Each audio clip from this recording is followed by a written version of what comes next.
So, I am Kim Howard. I work for Kentucky Autism Training Center. I come at science standards from a teacher perspective, right? From a special ed teacher. I'm not a science expert by any means, but I do very much like science and have spent some time as um, doing a lot of different STEM activities with a large variety of kids. So, we're going to walk through some tips. Um, Specifically for that. I'm going to turn my video off, but I'm going to walk you through just some tips and getting started. I did alternate assessment for many years, probably 14 plus years in the classroom as the special ed teacher who was responsible for alternate assessment. So I feel your pain.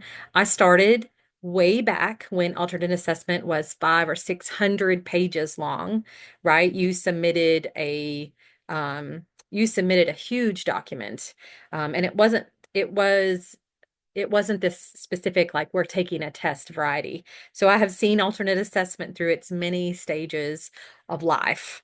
Um, so I'm going to talk you through we're going to start with some tips, broad tips that I had not considered when I first started giving this particular type of assessment was we have to teach the testing format.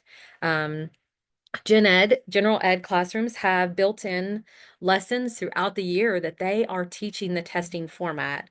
And I hate to say that we need to take our valuable time to do that, but unfortunately, we very much do need to figure out how do we incorporate that similar testing format to our everyday lessons. We don't have to do it constantly. One of the things that I did was think about how am I going to give this alternate assessment.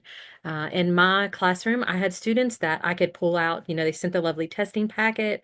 I could pull that out. I followed obviously all the legal protocols and standards required by alternate assessment, but I could just utilize that direct packet. I did not need to make significant adjustments or modifications, meaning I needed to cut material apart.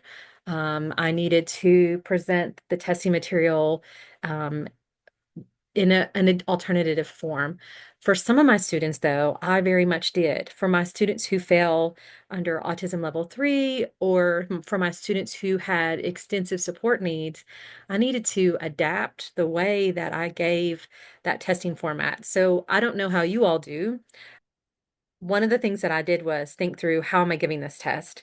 The first year that we did this format, meaning they are sending you an actual test that you're going to give and you're not submitting a large portfolio. When I gave the test, I had not prepared my students, the entire year. We had taught the lessons, but I did not teach them how to take a test. And so what I found after that first year and first experience was I have to build in points throughout my school year that I am presenting that information to them in a similar format, um, as then they are going to take that alternate assessment at the end of the year. So it's not such a shock to their system. It's not such a shock because part of taking a test is understanding the format. So it becomes something that we have to consider and teach. And I know that's not science related necessarily. That's whole related. So I have had people that I have supported over the years, they present their alternate assessment. They put it up on their smart board. It's students who do better. The other students are out of the classroom. They're still meeting the testing format, right? They're still meeting all the rules of privacy for the testing format, but they are enlarging that up onto their smart board. So then the student is standing at the smart board and touching the picture or touching the correct answer on the smart board. Because for that student, the smart board was a much easier feature, and they enjoyed doing that versus a pencil paper test. I have had students that when the testing material came to me, I cut apart the answers, right? So they were not able to look at a whole entire page of information. So for them, their answer format, I cut it each one. At that time, we had four answers, right? I think now, is it three answers? Then we all had four answers. I believe you all have three now. So I would cut mine apart. I would lay them out in ABC fashion, meeting all the testing standards, but then I would ask that student to touch or hand me whatever their answer was. So think about that. However you're going to give this test for your specific students, give them some practice across the course of the year, right?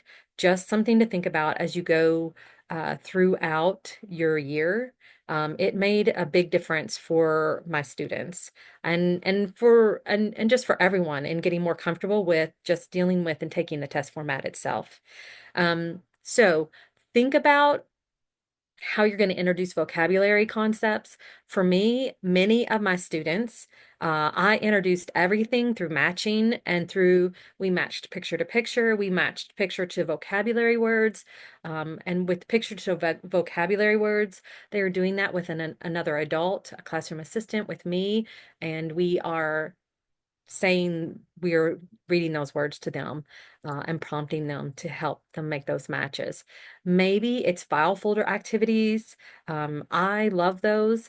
I will say that my last several years in the classroom, I taught K through sixth grade. And then a couple of my last years, I just had three through seventh grade. And those years, one of those, a couple of those years, I had 12 plus kids. My largest year, I had 14 alternate assessment students that I supported that were on my caseload. So know that you can you can handle a lot. One of the ways that I did that was we build file folder activities, right? I did a lot of structured teaching. So structured teaching is I'm presenting things in a systematic way. For me, it was a tool to help some of my extensive support needs students be able to access learning. And so file folder activities was something that they could do in a workstation or a teacher-based workstation. Um, I made file folder activities for all of the standards. And the nice thing about file folder activities is they don't go away, right? You have them forever, or for as long as you can find all of your pieces. So that was one of the formats that we went to and did. Um, we also I included my younger students. So for my third graders, they participated in fourth grade, my fourth grade science lessons, right? I started teaching that a few years out, right? Some of those skills, and we're talking about scaffolding. I didn't do the exact same lesson every year. We changed it up and did different things, but I included my younger kids in my science and my social studies. I included them. Whoever was in that classroom with me during that time, they participated when I taught that lesson. And I'm going to say I like science, and some of those standards are pretty fun. There's some pretty cool things that you can do with those, a lot of hands-on activities that are good for a lot of kids. So incorporate your younger grades if possible, if it's appropriate, and you're not having to pull them from other activities. Include them a few years ahead because you're teaching them those skills, and you can use a lot more scaffolding in that way. Other things to think about is for science and social studies, especially, join that general education classroom when possible. I went down, I went down the hallway, and my fourth grade year and my seventh grade year, when I had fourth and seventh grade, I went to my fourth grade teacher and I said, "Hey, here are my alternate assessment standards. Johnny and these four kids are in your classroom. Here are the standards that they're going to be tested on. Will you be teaching these standards? What time of the year does it fall for you to teach these standards? Are you teaching them in the fall? Are you teaching them in the spring?" And sometimes their format, their time of the year that they taught those standards fell right. So it fell when the gen ed classroom was going to be teaching those lessons. So I could go down and join the gen ed classroom for my students that was a possibility because I am not a content expert, right? I will say I'm gen ed. I've had all the gen ed elementary age classroom teacher classes, right? But I am not a science expert, but I am an expert at adapting. If you tell me what the lesson needs to look at, I can figure out how to scaffold that lesson for my specific students. I can come up with the AAC for it. I can come up with how can we modify this activity so that we can make it for this student or these students to participate. That I'm an expert at. So, when possible, have a conversation with those gen ed teachers, right? Find out because what's the other thing? I don't have I don't have science lab equipment in my special ed classroom, right? Some of these, especially when we're talking about seventh grade and high school, they get into some pretty specialized. I need to burn some things, right? I'm talking about chemical change. I need access to a science lab. I don't have that in my special ed classroom. So, if possible, join that gen ed classroom. Now, it wasn't always possible. I had students that they would very much be, it would not be appropriate. They were going to have a major problem if we went to that gen ed classroom. They were students that being in a classroom with 25 other kids, it wasn't something that was in their repertoire, right? They weren't able to be join, to go down there and do that. They were going to be too stressed out. It was going to be upsetting. They were going to have major behavior issues. So, what's my alternative? What I did in those circumstances were I taught it in my classroom and I borrowed the gen ed teacher's materials.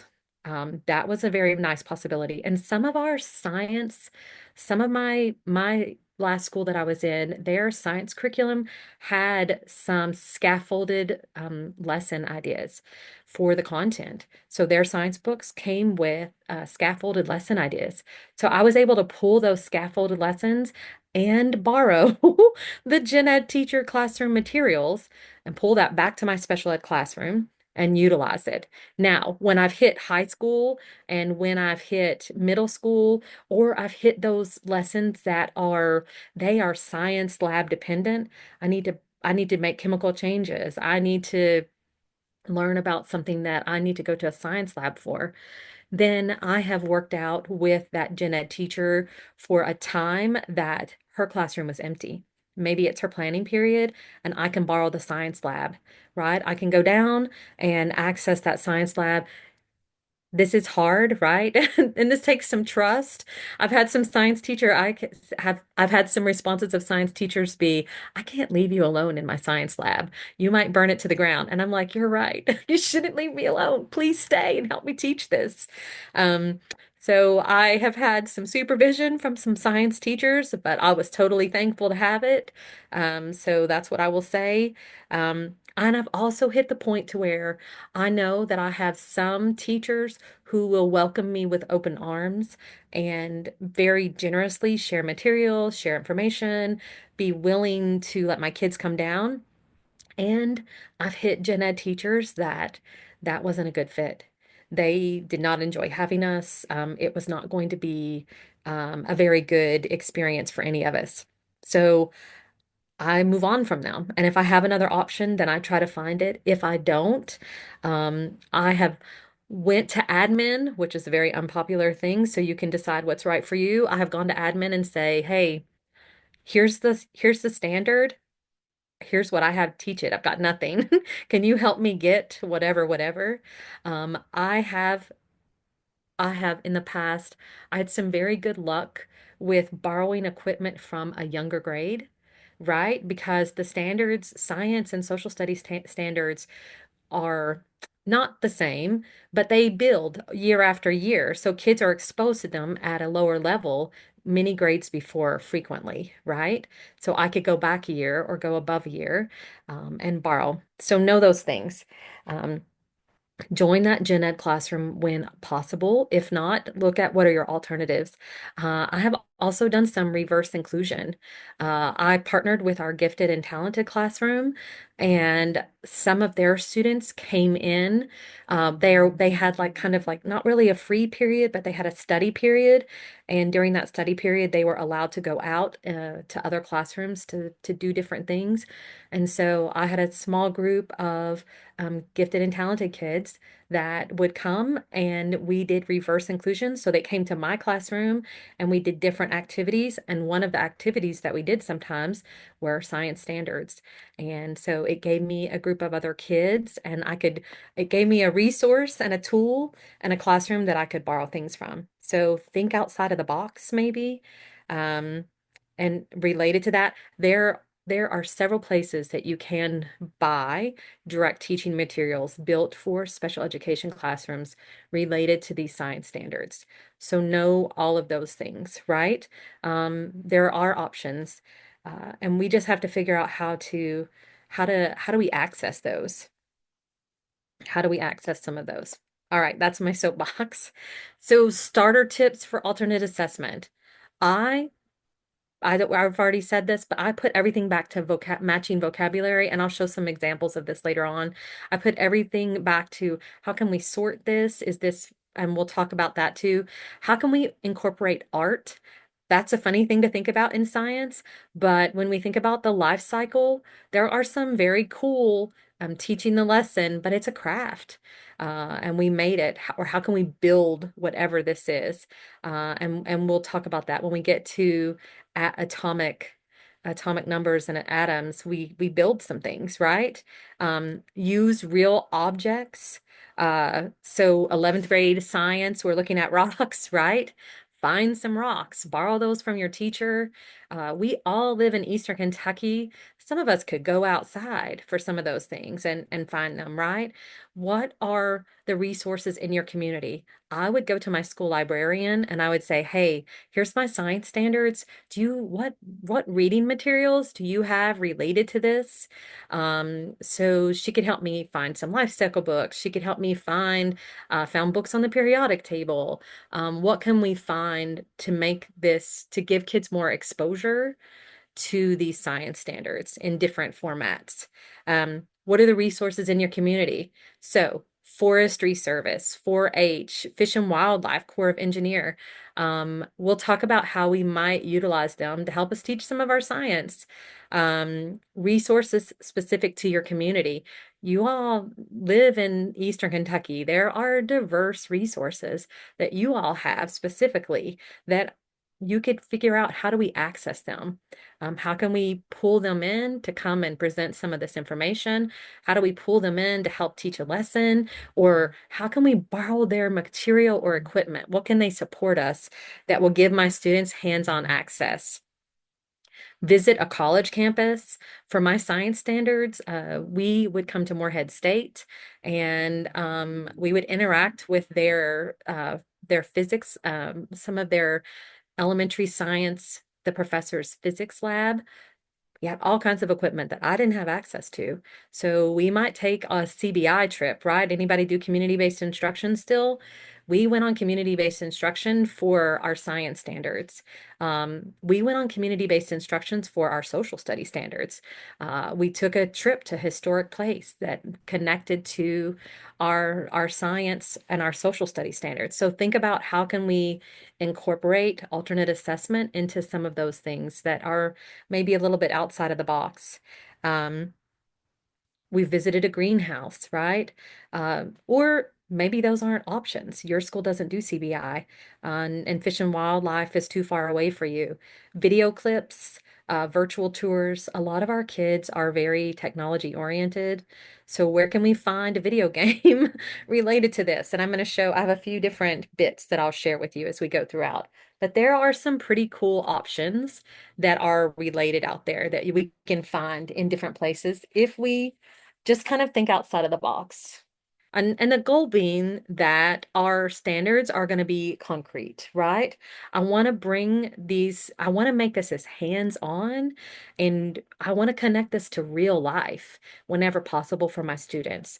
The more concrete I can make this, the more real life I can make this for my students, then the better chance that I have that they're going to make a connection and hold that information and then be able to produce that for this testing. So same for all kids, right? We all do better, a little bit better with hands-on. I am going to share this. This is not science specific, but I have found that a lot of teachers don't know that it's out there. I guess the information has fallen out of knowledge. This is the Paul V. Sherlock Adapted Literacy Lessons Online. It's a completely free website that has adapted text for students with a variety of disabilities. Paul V. Sherlock has adapted books related to life cycles. They have adapted books related to rocks. They have several books that are related in the science field, right? And they have adapted text, meaning that the words have pictures with them also, and the reading level is adapted down to a lower level. So note that. And you can use this for all kinds of things. I use this for my literature standards. I use this for my social study standards. There are all kinds of books related to all of those fields in there. And this is preschool all the way into adulthood, right? So preschool through high school, you're going to find adapted materials appropriate for your age group. All right. Oh, now I will really talk about science standards. Um, that's all of my soapbox stuff. So I'm gonna talk. Here's what I decided to do. There's no way we could talk about all of the science standards. So I tried to pick a few from each grade level and to kind of give you some examples of what I might do with them and how I might add different things to it. Does everyone know about the Google Drive? I think I shared the Google Drive, and I will drop that into the chat later. There is a Google Drive for alternate assessment that has adapted lessons for every standard, right? It has the materials, it has everything that you need to teach it. So I'm going to show you a little bit of those things, and I'm going to talk about a little bit of things that I found to add to it. So we're going to talk briefly about the life cycle. I think this was probably this testing window that's about to close. But I'm just going to say the life cycle was one of my favorite lessons that I got to teach when I taught elementary age. And its life cycle of all living things. And I'm going to ask, and I wasn't really sure. And I know there's a little bit of a life cycle one that there's a little bit of a human development one that hits in high school age. I didn't know. So when I did this, humans were not included. When I taught this standard, it did not look at the life cycle of a human. I have puberty related resources that show a human going from baby to adulthood. I don't know that that's appropriate or helpful. So I didn't include it because I was not 100% sure how the humans fell into that. All right, so life cycle. One of the things that I did with life cycle was uh, there are 100,000, maybe not 100,000. There are many different free lessons on Teacher Pay Teachers. That's what that link is to a whole list of life cycle worksheets, life cycle activities. Um, One of the things that we did in my classroom with life cycle was we actually partnered with our local 4-H and we grew chicks. Anybody ever grown chicks in your classroom? It was a lot of fun. It was a lot of chaos, but it was also a lot of fun. And I will tell you the years that I have done that with my students to where we watched our eggs for 21, 22 days. 4-H came and they brought us the warmer, the egg warmer and the automatic rotator, and we watered our eggs, all the things that you do to make chicks grow. Um, my students scored significantly better on alternate assessment because we had done it, right? They had they had been through the life cycle of a chick. I have also seen teachers grow butterflies, right, and be very successful with that. I saw a really cool connection to our fish hatcheries. I don't know if southeastern Kentucky, if well, far eastern Kentucky has a fish hatchery in their region. We have a fish hatchery located near us, and they will bring you eggs, fish eggs, and you can go through the life cycle of a fish and grow yourself some fish from eggs. They were doing that with, I think it was trout eggs, and it was free, right? It didn't cost us anything. When we did 4-H, the only thing that I had to do was I went through, I lived in farmland. I went through my teacher friends and I said, hey, I need anybody have, a spare 20 dozen, not 20 dozen, but 20 fertilized eggs. And so the 4-H brought me the equipment. We set it up in the back part of my classroom. And we grew chicks. Once they hatched, we kept them in the classroom for about 2 or 3 days, maybe, and let the kids see the chicks. And then we had a plan for where all of those chicks would go to live. So hands-on, if you can make it. Not everybody has the capacity or the desire. Maybe, 20 chicks would be chaos and that would be too much, but there are smaller options. Or maybe you go to models, right? The life cycle models. We're looking at, arts and crafts. Let's build the life cycle of a butterfly. Let's build the life cycle of a frog. Um, Loads of resources that we can do this with. All right, I had to talk about life cycle because it's one of my favorite. Um, so fourth grade science, life science two, which was what is an organism? So an organism is all living things. Where do we find them at? This information comes directly from the Google Drive resource from that was developed, right? Huh, somebody's near Cave. So I'm talking about the Cave Run Lake Fish Hatchery as well. That's the one I was talking about as well. I think there might be, I know they service the whole region, but I don't know if there's one that will be closer for some of the counties that are deeper south. You can also, I know with ours, you can go maybe bringing an animal into your classroom to let it grow sounds horrific, right? And I get that. I totally understand. It was chaos when we did it with ours, but it was such a good hands-on thing. But you can go on a tour, right? You could go on a tour of the fish hatchery, or you could go on a tour of a farm and see baby chicks and see eggs. Maybe you have a friend that has a farm. I have seen some classrooms be successful with that. They have a friend who does have a farm, so they take a CBI trip. They see the eggs that are in the process of hatching. They go back once a week, once every couple of weeks, because eggs are not super exciting for about, it's like 3 weeks there that they're just eggs hanging out. So they go back at the end when they're hatching. So they go and see them as eggs. They go back and see them as they're hatching, or when they've just hatched. So there are some ways that you can kind of adapt and go around it that make a big difference. But it's hands-on, right? And that's the good thing about science is that I can make this, and it's real life. A lot of our kids come from farms, or we live close to the land, is what I will say, right? A deer hunt, we see the life cycle all the time. So that's one of those ones that our kids sometimes can really make that connection with. So this standard is organisms, right? Uh, Inside of that Google Drive, you are going to find two different lessons, and including this like construct this particular one where it kind of breaks down what the standard is. So we're identifying an ecosystem, right? We are looking at habitats. Kentucky has habitats, right? We all live in a specific type of habitat, and we need to understand what adaptation is. So, what is adaptation? How does a species change to become better suited to where it lives at and to survive the environment? This one has, I'm going to show you some of the pieces that we found with it. So the nice thing about inside of that Google Drive is you're going to find ideals for scaffolding. They're the ones down on, as I'm looking at my screen, it's the right side. They're looking at the right side. So the scaffolding thing is have a turtle shell because you're looking at different animals. You're looking at what are organisms, right? What are different animals and what kind of habitats do they live in? When I taught this standard, we went to the visitor center at our local lake, right? I live pretty near Cave Run Lake. And so we went to our visitor center. We met with the Forestry Service. I know that you guys are bound to have Forestry Service in your area. Um, I know that there are things like that out there besides just in my region.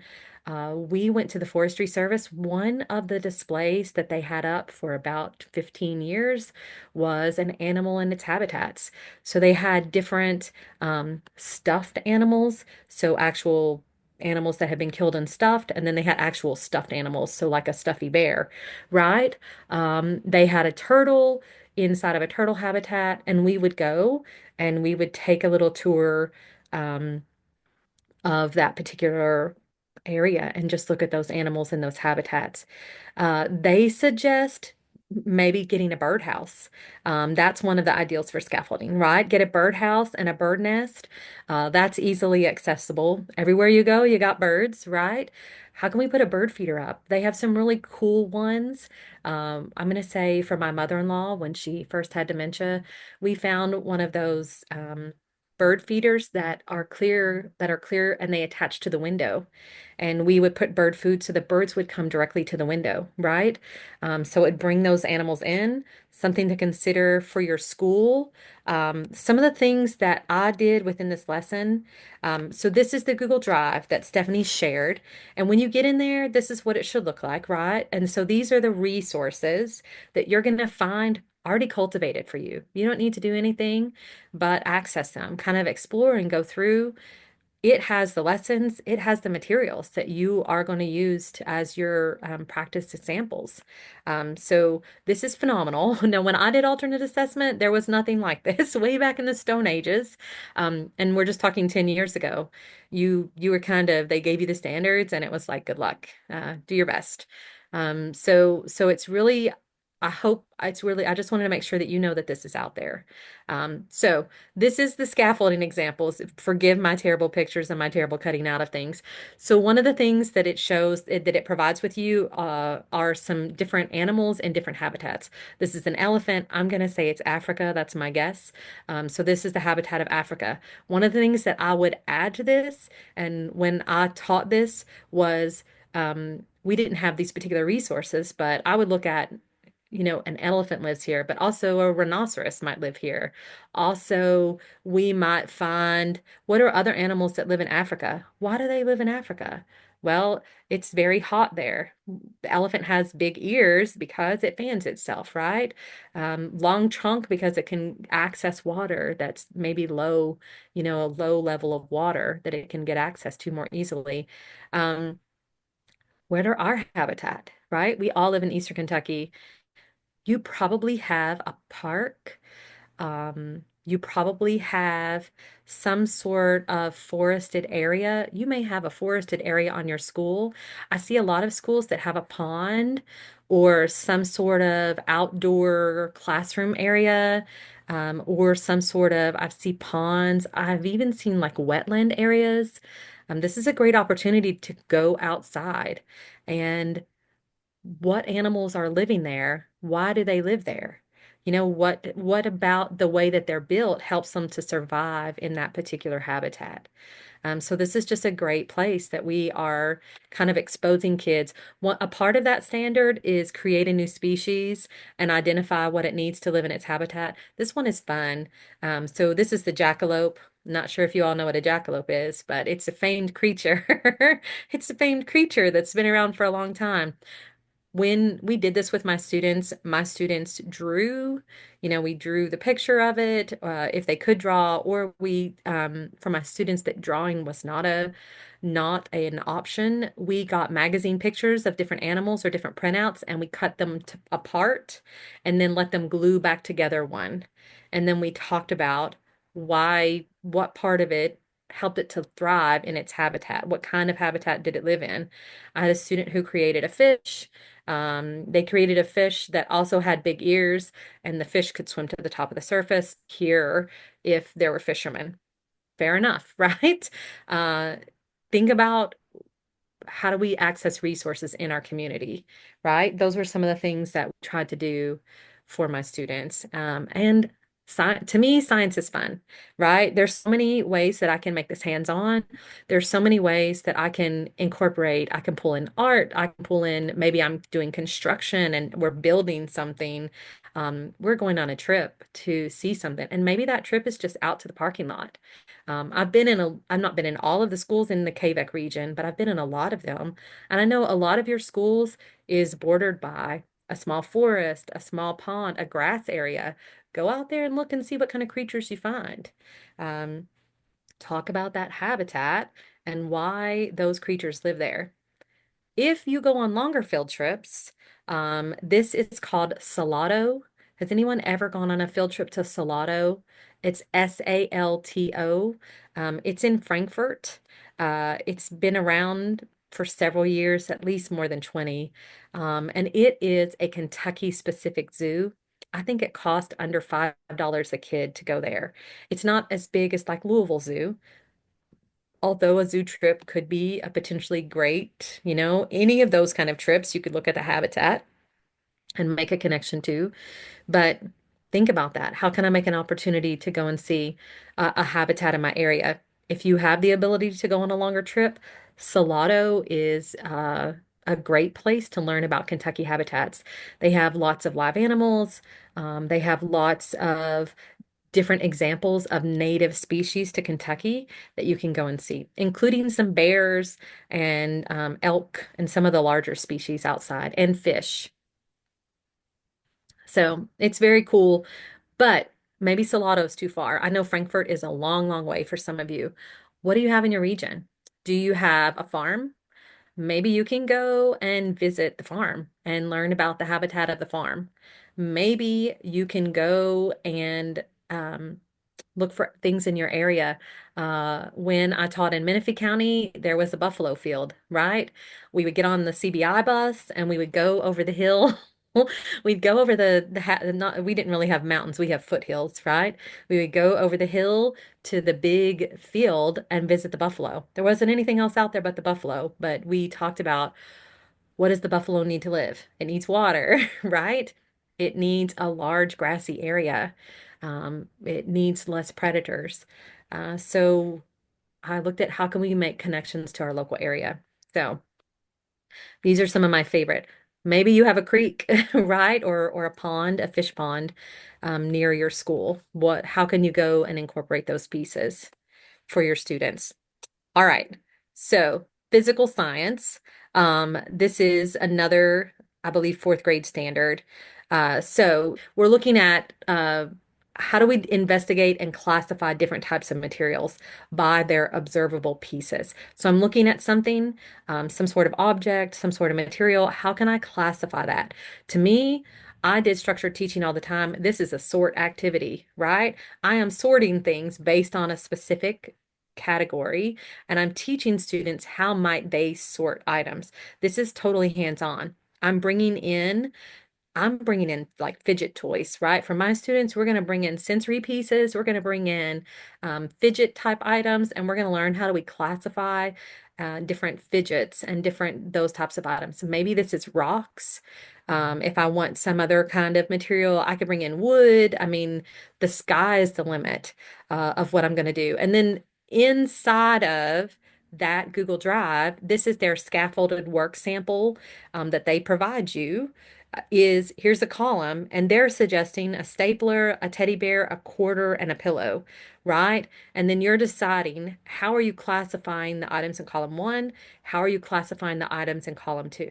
What I like about those work samples is that it gives me an idea. Maybe I don't want to use those materials at all. Maybe I use this for one lesson, but then on a different lesson, I pull in my sensory materials. On a different lesson, I pull in different materials. So we're exposing kids to this a few different times so that they have an opportunity to be exposed to the science standard. All right, grade 7. If you are a middle schooler, this is your grade. Grade 7, my hardest year, I had fourth graders and I had seventh graders, and seventh grade was in a different building. So I couldn't walk down the hallway to get access to my seventh grade science teacher or my seventh grade science material. So we have really had to think through how I was supporting those students because their gen ed peers were in a totally different building. So I really had to think that through. So this standard is Newton's first law. And it is know that the motion of an object is determined by the net force. Know that any object, a larger force causes a larger change in motion. So the bigger something is, the bigger that change in motion will be. Plan an investigation to show evidence that a change in the object's motion depends on the net force of the object and the mass, right? So I'm looking at how am I changing? I'm doing some investigation here, right? I've got some different objects of different size, and inside of that Google Drive, they are giving you a work sample and they're showing you how you might set up, or you can use this directly. What materials do we need? How are we using these materials to investigate our questions about force, mass, and motion? And I'm going to show you. So here's some of the things that we did. We, I don't know I'm just going to say, I'm going to put this out here, but I'm not sure if they're very common anymore. Anyone's school still have force and motion kits, right? There used to be force and motion kits. They should still be around. I don't know if they're commonly used anymore. I don't know if we've moved away from that. I haven't seen teachers use them, but I'm maybe not necessarily there when they teach force and motion. We accessed a force and motion kit, right? One of the things that we did for this was we took different objects and we then taped items to them to make them have more weight or mass, right?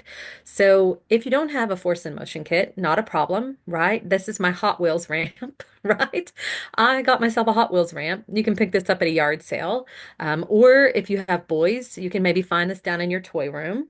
They make some that have some really nice little a really nice little multiple car racetrack. And so for this, we played. I pulled my students and we pulled cars. And so we sent the cars down the track with no weights on them.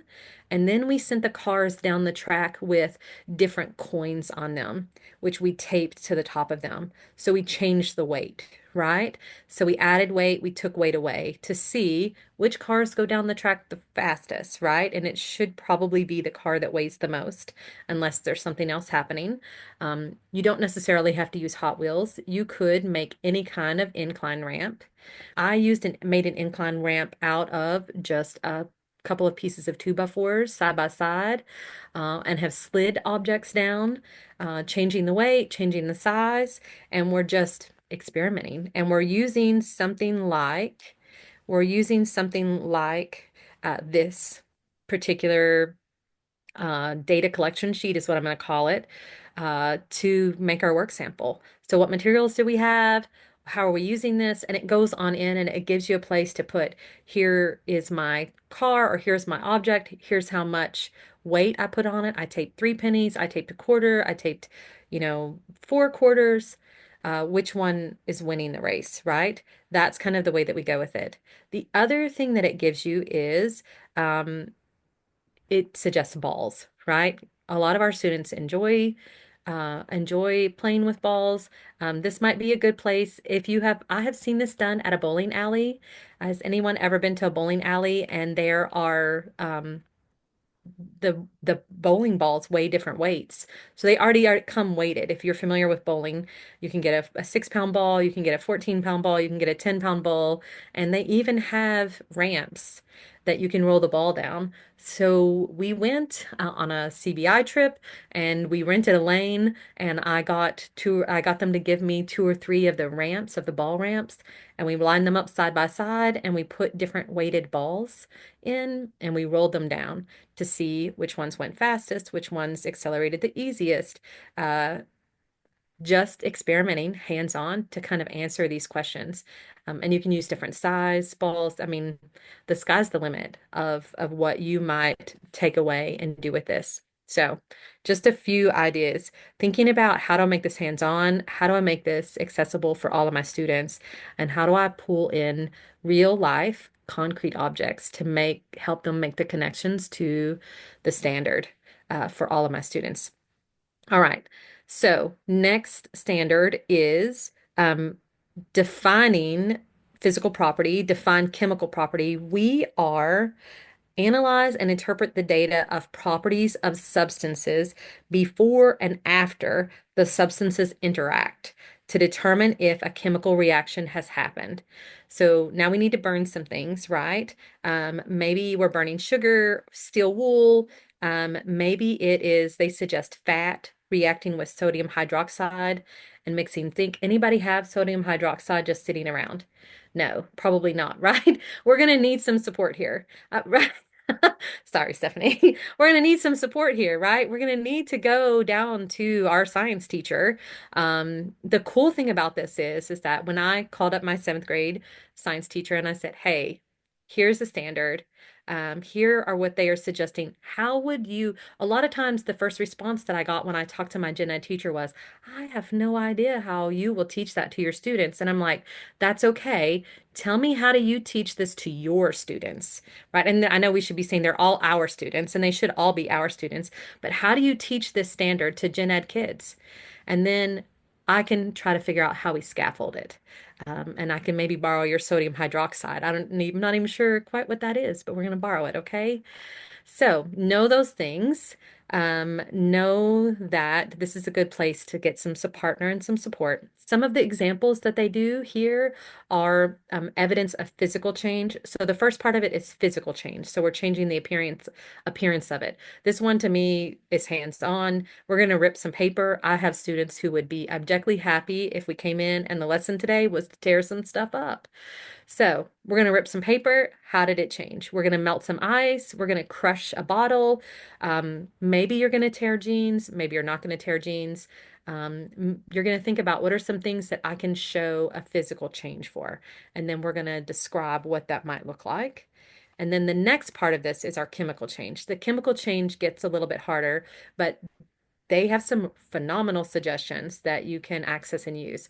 So vinegar and baking soda, if you haven't made a volcano, I mean, come on. It was one of my when my son was very young and I needed him something for him to occupy when he was about 3 years old and I was trying to do my graduate school homework, I would dump out baking soda on a cookie sheet that had an edge on it, and I would give him an eyedropper and vinegar, and he would make tiny volcanoes for, at least an hour. Um, so lots of good hands-on opportunities here. Hot hands. If you hunt or live outdoors any at all, you have probably accessed hot hands. With hot hands, you open up the package, it exposes it to the air, and now the package gets warmer. So we are seeing an evidence of a chemical exchange. Burning a birthday candle, kids would enjoy that. That would be a simple one to do. Making milk sour. In this context, they're making milk sour, I believe, with vinegar. We can grab a milk carton from down in the lunchroom, pour it into a glass, and we can use that vinegar left over from our baking soda experiment.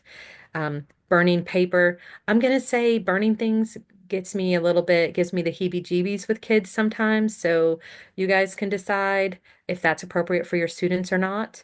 Um, I would say err on the side of safety. Err on the side of safety, seriously. But thinking about how can we show chemical changes? Your Lots of options there, lots of places that we can go through there with that. Kim, I shared the elephant toothpaste because that's my favorite, where it does the big, huge glob that comes out. It is just so great. And my kids loved it because just like the volcano where it kind of blows up.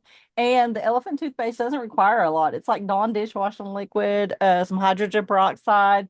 And I think, let's see, yeah, hydrogen and active yeast. You can get that really quickly at, Food City or at even just the dollar store, really. So good stuff. I love that, right? And it's hands-on, and kids, our students tend to do better with that, right? Something that they can wrap their heads around and kind of make more accessible for them. So I will take elephant toothpaste for sure. The other one that's in the packet that I shared was the aging of apples. And so that one's using the lemon juice and an apple and a little bit of baking soda, and you age the apples. So that's another good one that they've got in their packet that I just shared with them. So if they're using that, it gives them exactly what is happening and how to explain it. So I thought that was a good way for them to be able to start to look at different ways, and even seltzer, the reaction the seltzer does. The Coke Coke and the Mentos, right? Some of those, there's a lot of good choices with that. And the cool thing about the information inside of that Google Drive is I like how when it hits into the high school standards and it hits into some of the middle school standards, there is scaffolding for the adults, that it explains that science standard in details because I need the details of what we're specifically trying to teach here. I'm not a science content expert, especially not a high school science content expert. Um, Always makes me feel a little bit intimidated. But let's talk about high school science content. Rocks. Let's talk about rocks. Earth Science 2 is please conduct an investigation of the properties of water and its effect on earth materials and surface. I'm going to say this one kind of got me excited. I live in I live in a cliffy area, and I know I have been in some of your school parking lots that have a rock facing, and there are rock facings that have the water pockmarks, right? If you know what I'm talking about. They have, you can see the evidence of the rain and the freezing and the different weather effects on the rocks right out in your schoolyard. I know I won't name some of those schools, but I know I've been in some of those schools that have those kind of rock features right out in the parking lot or right out on the backside of the school that you could easily just walk to and kind of look at it and let kids see, hey, this really happens. Where I live at, we have a lot of cliff facings and a lot of really cool rock features that have came from this whole the water and its effect of earth materials. So this starts out with identifying different types of rock. So the sedimentary, metamorphic, and igneous rocks, and then explain the process that occur in the rock cycle. So weathering, compaction, cementation, heating, and cooling. Uh, so the cool thing about this is for me, I'm turning these and I talked about it a little bit earlier. How do we introduce vocabulary? I'm taking these pictures that they have provided inside of that the lessons, and I am printing them out and I am turning them into file folder matching. We're going to talk about sedimentary rocks. Here is a picture. Here are I could do this with actual rocks. I don't know if you're, maybe my family is weird, but we all have collected rocks over the years, pretty rocks. I mean, not for any more reason than, gosh, this is a pretty rock. And anybody else a pretty rock collector? Right? I think it has to be an Eastern Kentucky habit. I know we kayak, and when my son was very young, he brought back probably on the way back from a trip. He's like, he was really struggling to paddle his boat and keep up. Well, he had probably 25 pounds of rock in his boat that he had added in. So think about your pretty rocks. And we might not have igneous rocks. Lava rocks are probably less likely to find in our area, but sedimentary rocks and metamorphic rocks we will possibly find. So when I have supported schools through this, we make a sort. So here is sedimentary rocks, here are metamorphic rock, here are igneous rocks, and I'm having kids sort them based on their properties, right? On their physical appearance, on the things that we know about rocks. If you're not a rock collector, borrow them from your science department. Your ninth grade or 10th grade, your science teacher at your high school, you know they have a rock collection. Get them to let you access that or find out where they got it from. If borrowing theirs is not a good option, figure out where they got that from and start your own rock collection. Maybe if physical rocks aren't safe or they're not an option for you, do pictures of rocks and then have real rocks where you can.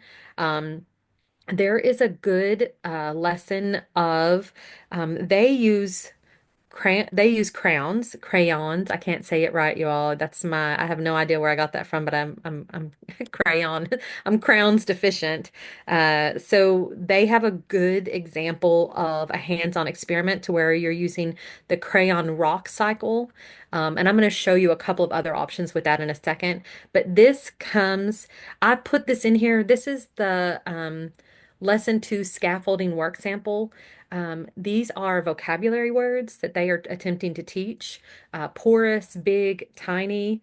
Um, I would use those pictures, and I'm exposing my students way before 11th grade to the vocabulary word of big, tiny, porous, right? I'm exposing them to those vocabulary words, hopefully for a few years before we get to the standard so that they will be familiar with them. Maybe I'm using those pictures and turning it into a match. Maybe I'm using those pictures up to remind myself to make connections to things that are big, things that are tiny, things that are porous, so that students have some sort of concept of what the vocabulary is. Um, I found a couple of really cool rock cycle. So I found a rock cycle with starburst candy, and it will take you through the process of weather erosion. And that video is not very long. And then you're just getting starburst candy and some water and a couple of other really inexpensive materials. And then the bottom one is about 50 different rock cycle experiments. So with food or with Play-Doh. So if you're a person who doesn't like to use food in lessons, then there is a Play-Doh option. It also has some built-in games. So if you have students who like video game type stuff, there are some educational video game options built inside of that that were all free, that I thought were pretty cool and that gave some options for different rock cycles. All right. This one is, oh, atomic. Okay, so this one is physical science. It is, all right, so this one is um, construct and revise an explanation for the outcome of simple chemical reactions based on the outermost electron states of atoms, trends in the periodic table, and knowledge of patterns of chemical properties, right? This is a doozy one. So they want you to identify that the periodic table is made up of an element. So I need to know what an element is. I need to know what an atom is, and that an atom is made up of electrons, protons, neutrons. Um, I need to know what molecules are, compounds, and it's a long list of things that I need to know here. This particular one has some really good adult help, right? And the adult help is all of the pink. When you go inside of that Google Drive, if you are a high school teacher, go inside of that Google Drive and it has inside of those lessons are specific information for adults explaining all of this. So this is the periodic table. It has, I found the picture that I found, I think is one that's in there, and it has examples of items that come from these materials. We know that the periodic table is made up of elements, and everything on Earth that we use or that we are comes from this table, right? We all come from different makeups, different sets of elements. Um, but I think it's really important as a special ed teacher. I'm not a science content expert. So what they have done is they built in scaffolding for the adults, which is critical, I would say, especially for my own self. For I will just speak for myself. For myself, for me, myself, and I, that scaffolding is really important to help me to understand the science, this what this particular lesson is asking me to do, so that I am able then to scaffold that for my students. This is inside of the work sample. One of the things that I did with this or would do with this, and I've seen students do with this, are they have turned the periodic table into a file folder and they are matching pieces of it, right? Some of this is part of this lesson is identifying the makeup and the set of the periodic table. So we did a file folder with it. I didn't put individual pieces, but I did it in chunks to where the kids are matching the chunks back to it. And then we could talk about this is the things. These are the things, the elements and where they come from. This one that was back here, this particular table, this particular version of the periodic table, it does a nice job of making a connection to a real life object.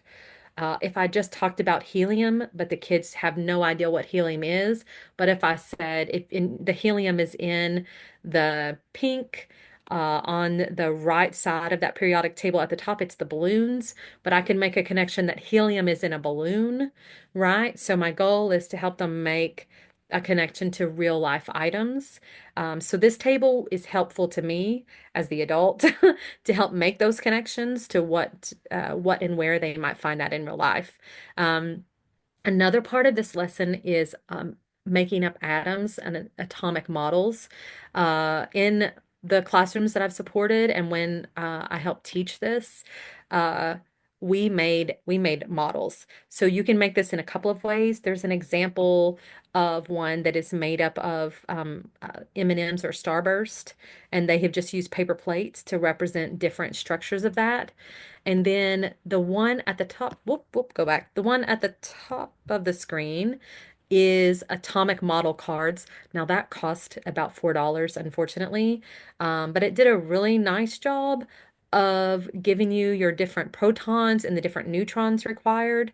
And it has a nice feature that you could balance it. The other thing that I liked about that was that it was it was made out of non-food items, right? If you're somebody who doesn't like to incorporate food into these types of things, it was made up of just arts and crafts material, but it gave you a place to talk about protons and neutrons and how they balance.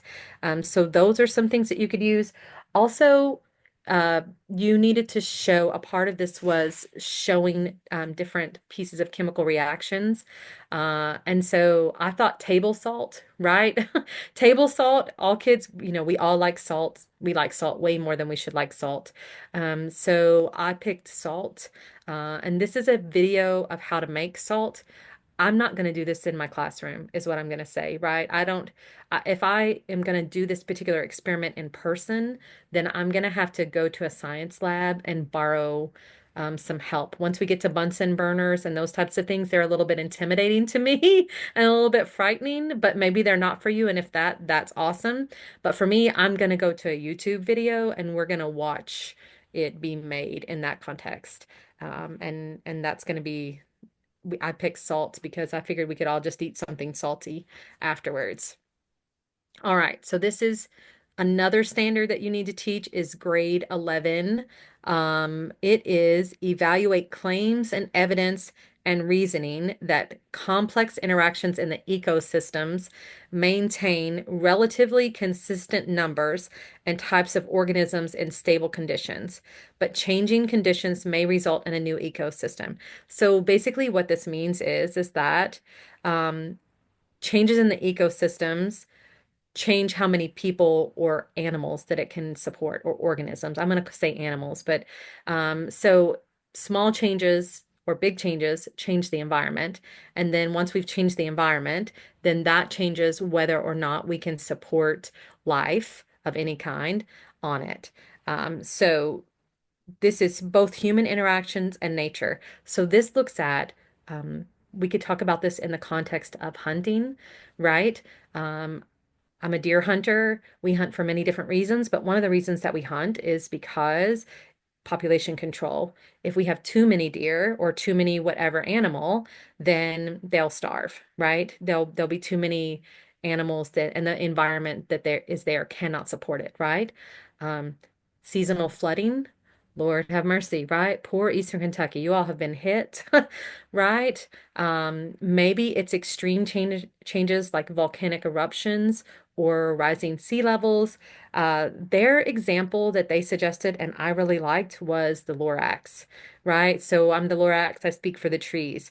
So he was trying to save the trees, and and by saving the trees, he was saving the creatures and all of the things that lived in the tree, right? So they gave many different examples. I tried to figure out another book. So this is one that you could definitely connect to real life, and you guys can decide what's appropriate or what's not appropriate. When I have talked about this, when I've had a lot of boys that hunted, we talked about this in the context of hunting. When that wasn't the case, then we talked about it in other contexts.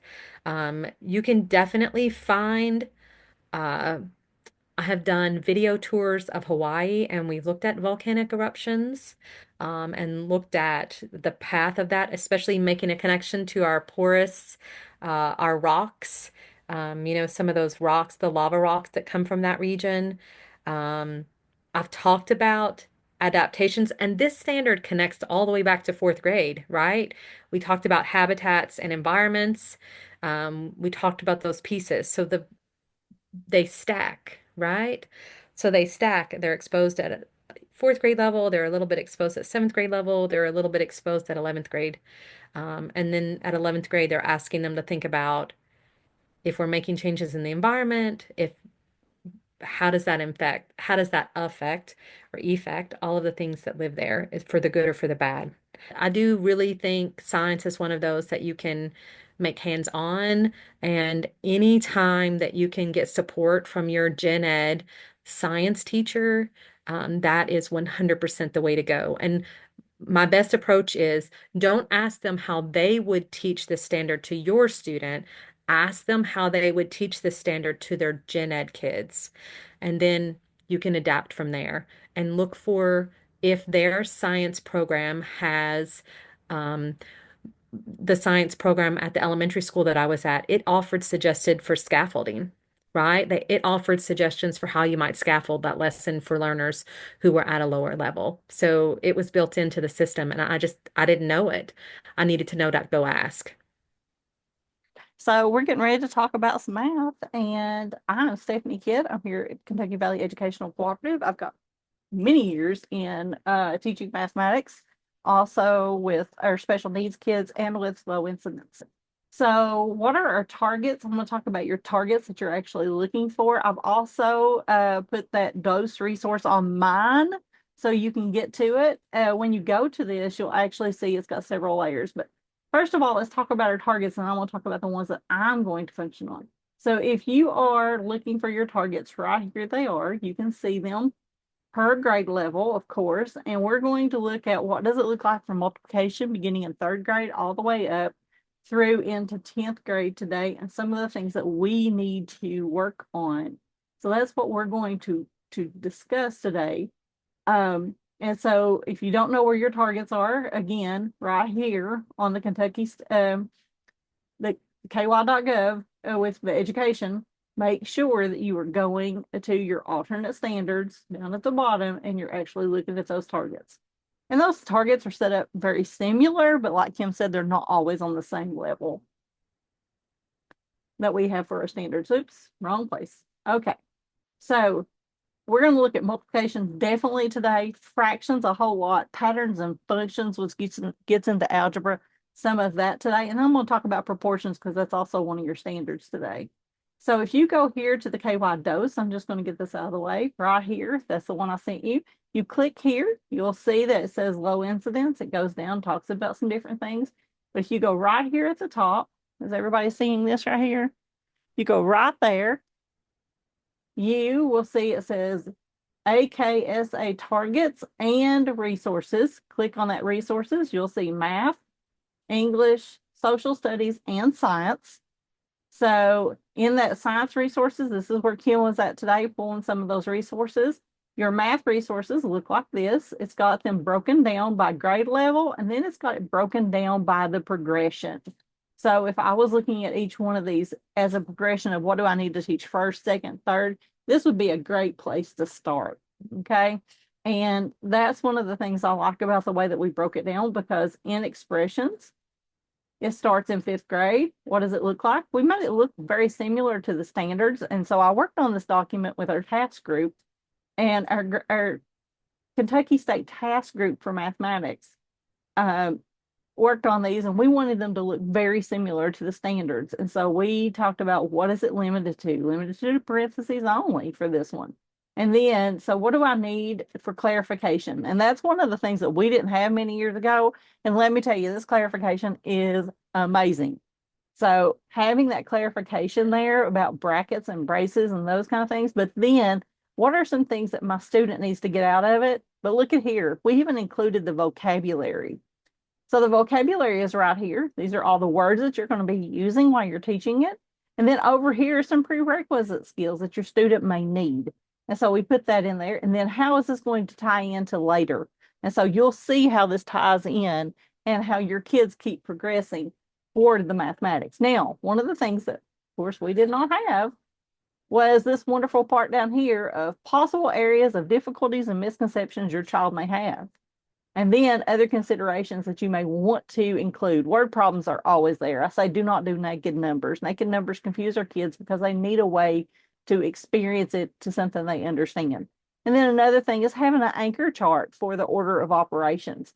I know a lot of us use PEMDAS. That's one way, but there's other ones out there, and it depends on your student as to what you may want to use. So this is available to you inside that alternate folder. And so I love the fact that these are all the ones for expressions. And so you can go back to the math resources. There are progression videos that are here for you. So there's a lot of good stuff for alternate assessment and how to teach each one of those in a progressive video. And so if you click on these, it'll take you right through. It'll tell you what to do, what to say, when. You just hit the present button and it starts rolling through, and there's somebody talking you through each one of them and what they need to look like. So again, if you don't have some thoughts, maybe some ideas on what should I be teaching or how should I be teaching it, this gives you that opportunity to do that. I don't know if any of you guys have seen this yet, but these are available to you, and it's all on that alternate assessment. It's right in here. It's available to you. Please use this. So that's part of what I wanted to talk to you guys about today. So, and that's in your kydose.org, the KASA alternate assessment resources. So today let's dive into multiplication. Let's dive into fractions. Let's dive into what is patterns and functions more so than others. And so as we're diving into these, let's talk about what are some of the resources that I want to use. So if I'm doing multiplication, and these are the ones for multiplication, these are all your targets there. And it's talking about interpreting and demonstrating products of whole numbers. We're looking at what is the quotient. These are all words that we're going to be using, right? And equal shares, I call it fair share because my kids know how to fair share. It means we all have to have the same amount.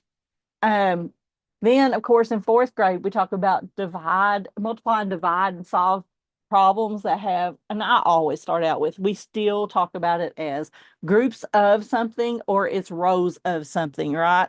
And because I tie this right into when we get to negative numbers, I need both of those.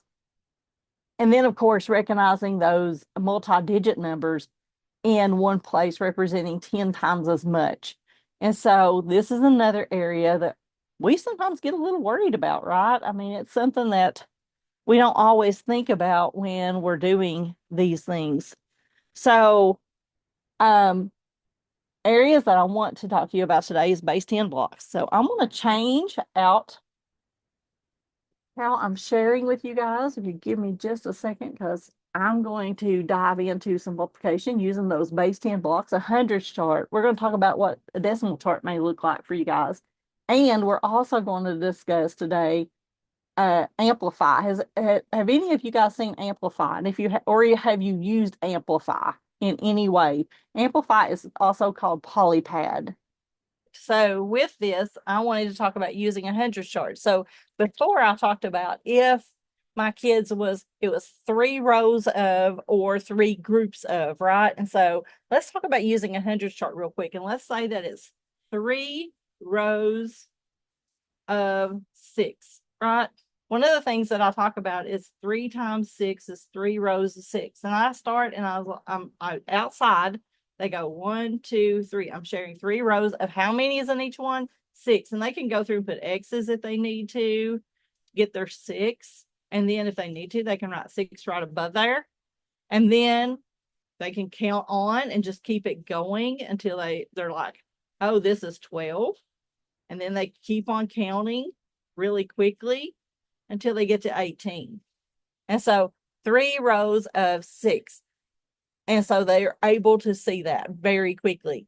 We do this with all of them all the way up to 100. This is really important for our students to be able to see this and to be able to do this. So 3 rows of 6, maybe they're going to do it. I'm going to turn my chart upside down real quick so that we can do another one. And maybe it is 5 rows, and this is a good one to start to see, 5 rows of 7. And so if you have a hundredths chart that actually has the 5 divided off to where it's like this right here, and I need to probably put another color down through there so that you guys can see how it's divided off. So if this is actually divided off as groups of 5, and kids can start breaking down because this gets into the distributive property for later. And so I say, okay, we're doing 5 rows. And they start counting, and we're going to do 7. And if you have like a coordinate grid to where it's 5 and 5, and so they can see the 5 and then the 2. And so they will finish these up. They will mark them out. Maybe they're counting as they're marking. And so they know this is 7, this is 14. They keep on going until they get to 35. Some of your kids will get to the point to where they're like, oh, okay, But the one thing that they can see is I can break this 7 down into 5 times 5 and 5 times 2. And so if I know my fives and I can count by fives, I know this is 25. And I know that this is 10. And then I just have to put those together. And so we can start breaking it down that way. And that also helps a little bit later when they, like I said, they're doing the distributed property, or even if they're doing division. And so we'll talk more about how that works in just a few minutes. So this is with the hundreds chart and how I use that. And I love the hundreds chart because it gives my kids the opportunity to start seeing those. Of course, counters are your friend. And I want them to use counters as often as possible. But with this one, I use either small plates or small bowls and they drop it in. And that way I don't have to worry about them actually losing the counters or messing those up in ways that they can lay out their bowls, as in 5 bowls. And then each bowl has 7. And we talk about if everybody was at a party and I had 5 people at my party and everybody wanted 7 French fries, or maybe they wanted 7 pieces of the little pizza, right? So, or the pepperoni rolls, maybe. And so they would actually put those pieces in each one. We would have that discussion about how many did 5 of them have in it, how many did 7 of them have in it, or how many did each one have in it. We would do those. Another thing that you could do is use a bead string. Now, I don't know how many of you guys have used a bead string before, but bead strings are definitely one of my favorites because it's so linear and it's easy for our kids to see. And so the bead string looks like this if you see it on my paper here. So this is our bead string. I want to move some of this out of the way so that you can actually see it. I use clothespins. And so my kids in this one, let's say we're doing 5 groups of 7. And so they pull off their first 7. I tell them to pull it all the way to the end. And they actually put a clip. And so I'm like, okay, is that 7? And they'll check and make sure. So one group of 7. And then they're going to do 2 groups of 7. And we'll talk about what does that look like, because this is now 2 groups of 7 is 10 and 4 more, which is 14. And then they'll do 3 groups of 7. 3 groups of 7 is how much? 21. Wow. Okay. And then we'll do 7 more. We'll have that discussion about that. So remember, we're doing 5 groups of 7. How many groups do I have? 1, 2, 3, 4. And here's my 5th group of 7. And how many is that? And they can quickly see if they're decent at their tens. This is 10, 20, 30, and then they just have to count the 5 up at the end. Sorry, my camera's not big enough to actually show you all that, but to see 10, 20, 30, 5. And so they can quickly see that in groups, right? And so that's the bead string that we can do. That's the hundreds chart. Let's talk about base 10 blocks. Now, I like to use the clicking base 10 blocks. If you don't have them, don't worry about it. You do not absolutely have to use them, because that is not something that is there that you have to have, but just some base 10 blocks. And they do not have to be different colors. They can be the same colors so that they can see them very well. And so one of the things that I like with the base 10 blocks that actually connect,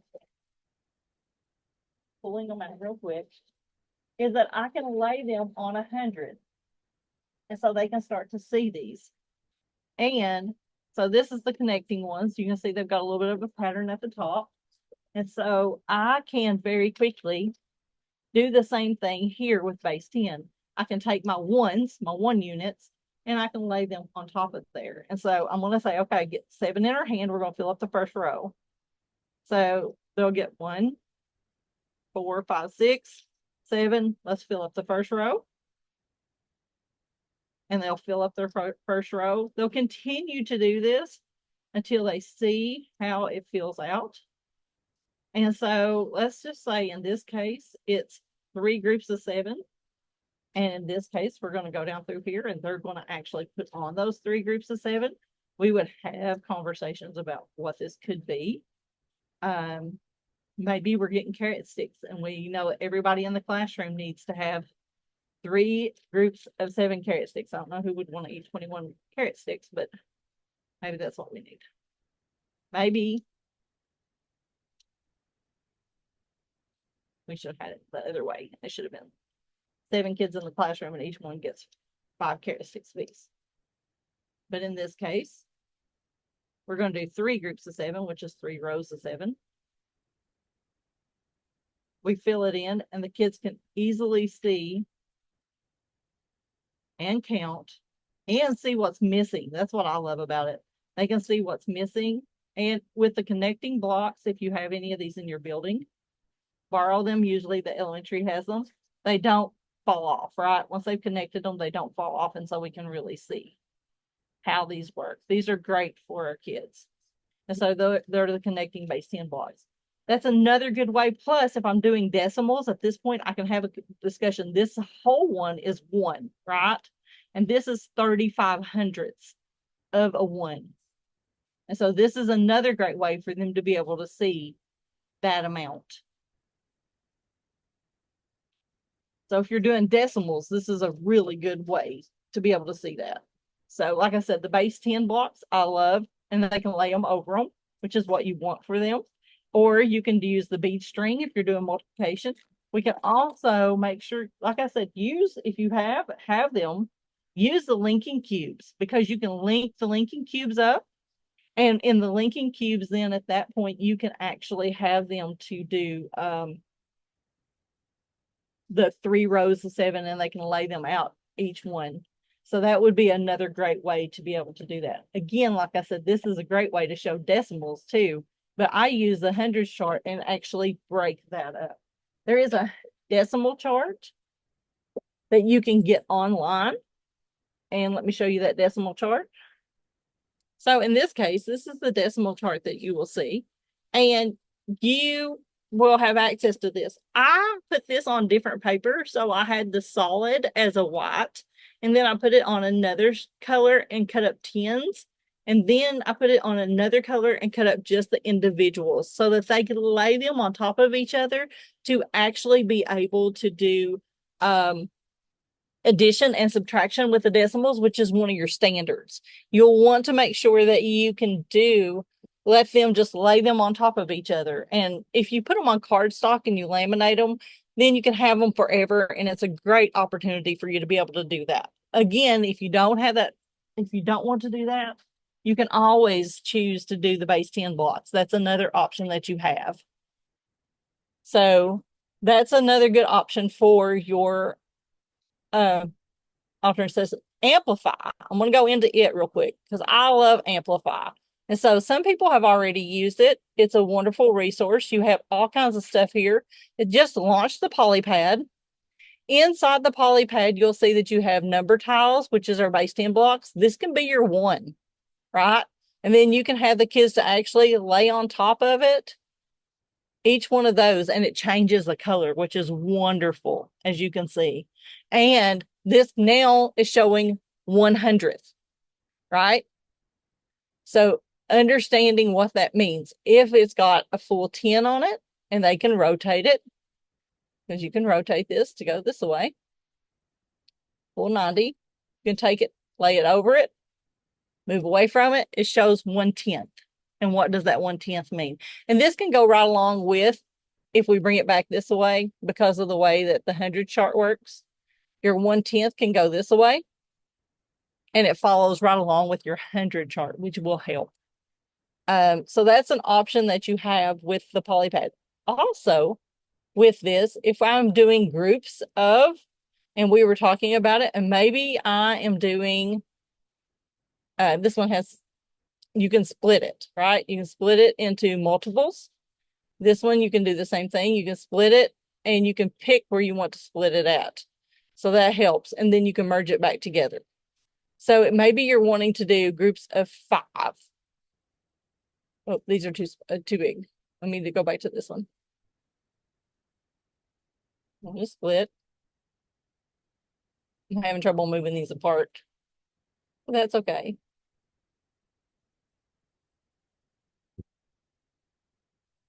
it doesn't really want to split for me. So I'm just going to pull my little ones over. And so if I was laying these on here, and maybe it is 2 groups of 3, my students can do 2 rows of 3. And they can see how many that is. Another thing that you can do is these are the linking cubes, right? And we can put them together and they will actually snap. I don't know if you heard that, but it does do the snap. And so they can do, if your kids are really into using like the iPad or those kind of things, this is a great place to use that. So this is 2 groups of 3. They had the number bars, which is essentially for us, they did 2 groups of 3. There's 1 group of 3 and it has the number, which is very similar to Quizary rods. They can put these together and then they can say, okay, well, what matches that? Well, let's see if 5 matches it. I can pull down 5. No, 2 groups of 3 is not 5, so that one doesn't work. So maybe 6. Let's try 6. It was really close. So then they can pull down 6. They can stick 6 right underneath of it. Does it match? Yes. So 2 groups of 3 is 6. So this is another opportunity that they have. Number grids. They have the multiplication here. And so our kids can see 2 groups of 3. Where do I fall? 2 groups of 3. I'm at 6.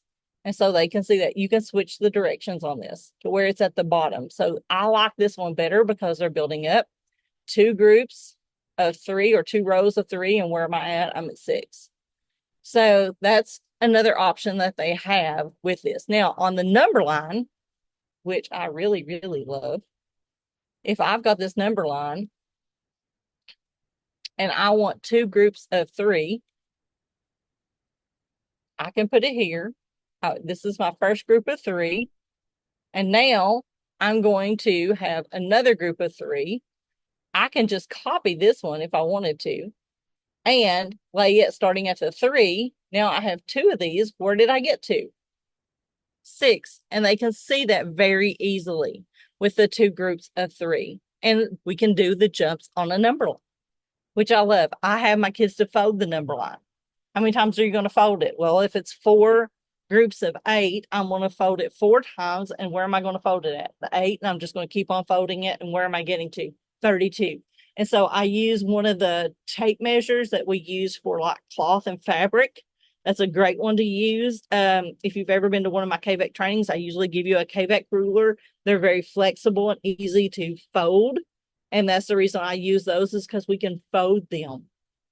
Now, if I'm doing division, I do the same thing, except for I'm doing it backward, right? I talk about, I'm going to start with the bead string. So I'm going to move back over to the bead string with our sharing. And let's say that it's 32. I can quickly see 32. I'm going to pull those down. So there's 20, there's 30, here's 2 more. I'm doing this in 4 groups, or I'm going to do this by 8. 32 divided by 8. So here's my first group of 8. Let's do that. Put it on here. My third group of 8, 2, 4, 6, 8. There's another group of 8. Slide it down.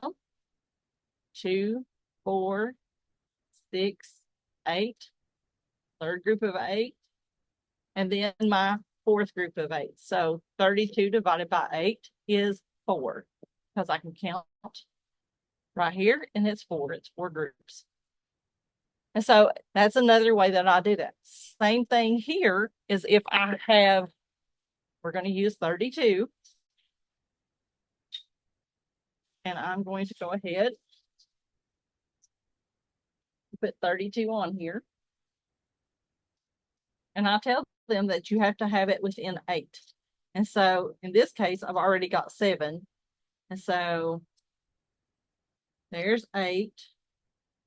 Then there it would be 16. And I make them lay out 32, and I make them put them into the groups of 8, each rows of 8. And then I say, okay, how many groups do I have when you get done? So they look at that and they're putting them together and they're like, okay, I've got 32 here. And I'm putting them on here. And I'm like, okay, how many would I have? And so how many rows do I have when I get to 32? I have 1, 2, 3, 4, 4 rows. And so it's one way for them to be able to easily see this and to be able to do that. So that's 32 divided by 8. And so, like I said, have them to do this as much as possible. We talk about the CSA model, but one of the things that we don't talk about enough is, do we use the concrete for them often enough, and then allow them to draw it, or allow them to use polypad to start to do that. And so you can do that again right here with the number line on the polypad. I want to move over and start sharing that, because I want you to be able to see that. And so if we're doing this and I'm wanting to get to 32, the cool thing about the number line on the polypad is we can extend it. I know you were probably wondering about that for those of you who have not used it. I'm going to get rid of some of the stuff real quick. You can actually highlight and delete very quickly some things. So in this case, I'm going to 8. And so my first group of 8, and I'm trying to get to 32, right? Starting at 8, I want to do another group of 8. Now remember what I said, you can just copy this. Am I at 32 yet? Nope, I'm at 24. Let's extend my number line. Let's copy this again because I'm not there yet. So I need to copy it. And believe me, your kids will catch on to this copying thing quicker than you think. And there is my next one. And guess what? How many jumps did I make? And so we can have that discussion. We can also find 32. Let's extend this.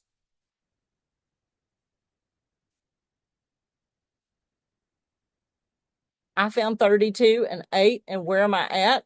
Showing this on the hundreds chart, I'm at 4. And so they can very quickly find 32 and 8. And we can say, oh, wow, I'm at 4. Now, if I have a large one of these that goes all the way out to 20, and I'll show you something real quick for simplifying fractions since we're here. And I've got this up. So let's say we've got 20. And let's say here is my grid. And you guys can see my grid. Let's say that I have the fraction 24/72. So 24 over 72. So I go through here and I'm like, I need to find 24. Do I see 24 and 72 on the same spots? I do. I really do. I want to see if I can. I want to put a dot on them. If I can, let me find a way to put a dot on here. Thousand cubes. I'll put a dot on there. So here is 24. I could use my pencil at the bottom. I don't know why I didn't think of that. 24. And here is 72. I'm just going to go ahead and bring these over. Now, the cool thing about that is now I need to draw a line, right? I'm going to draw a line because they're on the same line. Now I'm needing to draw a line down. I want to do that again. I need to draw a line from 72 to here. Oh, wow. Guess what? That's 3 knots. But I think I can find 3 knots somewhere else. I can. Look, 3 knots is here and here. So let's do here to here.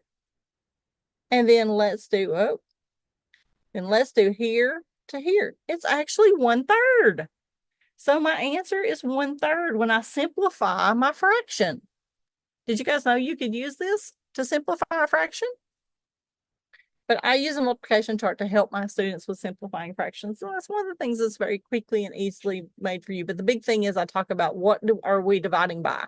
Well, if this is 24 and 72, what do I need to divide by? 8. I get to 3 ninths. And then what do I need to divide by for, again, if it's 3 ninths? Well, let's do 3. So then if I divide by 3, I am at 1/3.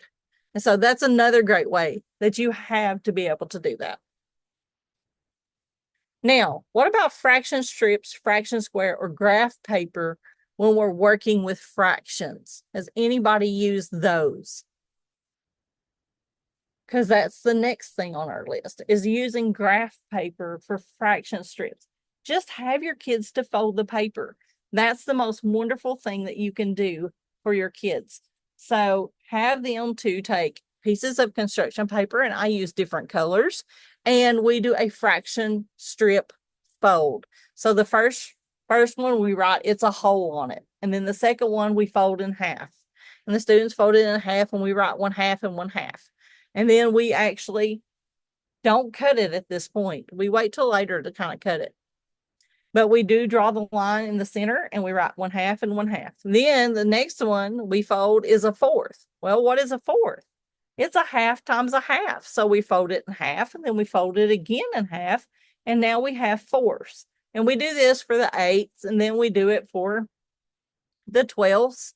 And then we move back and we do thirds, which is really hard. But I ask the students, when do they need to fold something into thirds? And some of them will say, never. Some of them was like, I don't know. But I talk about when we fold a letter that we have to mail, we have to fold it into thirds. And that's a great time to have that discussion about why we do that and how we're going to use those. And then we get into, okay, we did thirds the last time. That's a great way for you to start again. Now let's do six. Well, what is a third? And what is a third? And then to get to a sixth, I need to fold it in half. So a third and a half is a sixth. And so we can have that discussion too. And they'll fold those. And then after they get done folding all these in the ninths, we'll do that. Sometimes I will put in the fifths, but now the one thing about the fractions is you got to watch the denominators you're going to be using, because you may not be using all those denominators, and it will tell you in your targets if you're going to be using those or not. So that's another option that you have, is to determine if you're going to be using those. So look in your targets to make sure the denominators that you will be using. If you're only using like the benchmarks, then stick with the benchmarks for a while and then move on up. But when I've got all those fraction strips laid out, one of the things that I do is we talk about, okay, which one of these is larger if I was doing this with pizza or maybe with a cake? And so we have that discussion of, if this was a cake, which one of these pieces would I want? Well, the half is much bigger. Well, why is a half bigger? Well, what about 5/10? Or what about 4/8? Isn't that the same amount? And so we'll have those discussions of the pieces out of the cake or how much out of the cake would equal a certain number. And so that's a great way to start having conversations for your kids. And that's fraction strips. The fraction squares, they look like this. And I don't know if anybody has fraction squares, but I hope that you do. If not, probably somewhere in your building is some fraction squares. I don't like using circles because it doesn't allow for the area model for multiplication for later. And if you've used the area model for multiplication, then you want to have fraction strips for your kids. And so one of the things that I like is with my fraction strips, with fraction squares, it truly makes a square, and it's truly an area model. And so for my kids, this is truly the whole. This is a half, as you can see, and it will lay perfectly on our whole. These are the same size as most of your hundreds blocks, which is cool. Then, of course, we have thirds, and the thirds are right here.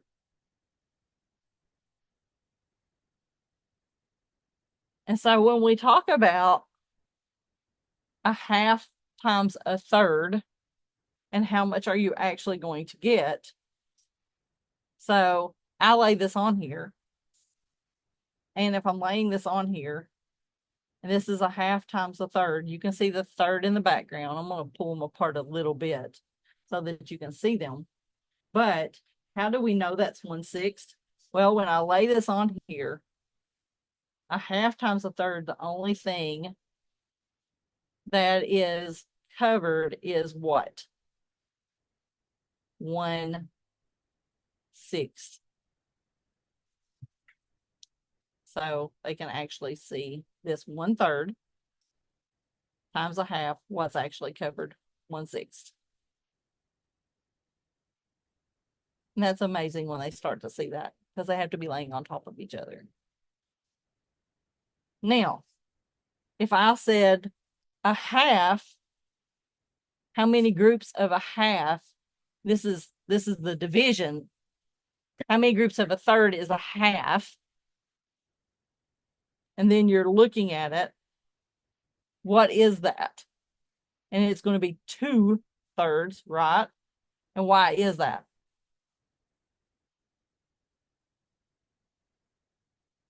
Because you can get how many in there? That's what you got to look at. How many of these could you get in there? In this case, we can put in 1, 2, 3 sixes into a half, right? But how many thirds is that? How many is 3 sixes and thirds? And so then that's what you've got to talk about. How many is 3 sixes and thirds? And then you can lay these on here and it's 1 1/2. And that's so cool when they can see that. And I love that because it gives them that option to be able to do that. The other thing is you can use these for when we're adding, they're placing them on the whole, like 1/3 and 1/2. And you're like, well, how many is that? And they can start to build on there. And they're like, I don't know. And I'm like, well, let's try our sixes, or let's try our fives. Fives don't work. So let's try our sixes. Oh my, look how many that is. And it's 1, 2, 3, 4, 5, 5 sixes. So they can actually see that because the 6 is not able to fit on the half and the third. So options that you have for your kids is the fraction squares. Again, using graph paper, a blank hundreds chart to where they're filling it in and they're using the amounts that they know they need. Those are great ways, but I love the fraction squares for this one. The other one that we have that I really wanted to talk about because like I said, we want to use that CSA model. We want to use it as often as possible with fractions as folding, drawings, and overlays. How many of you guys have used overlays before?